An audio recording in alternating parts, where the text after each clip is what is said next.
Anda menyaksikan Kompas Update bersama dengan saya Arizona Gali. Saudara, ratusan mahasiswa menggelar demo memprotes aktivitas tambang di Desa Sagea yang dianggap mencemari lingkungan.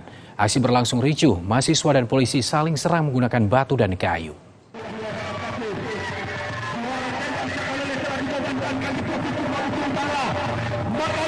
Kericuan dipicu oleh aksi bakar ban bekas yang dilakukan oleh sejumlah mahasiswa.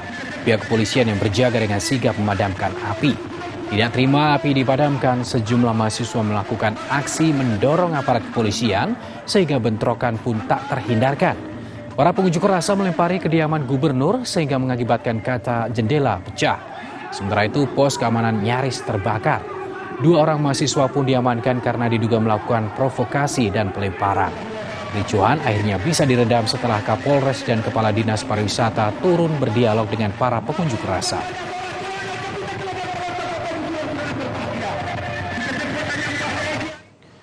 Demikian Kompas Update, saya Arizona Gali. Sampai jumpa. Kompas Update dipersembahkan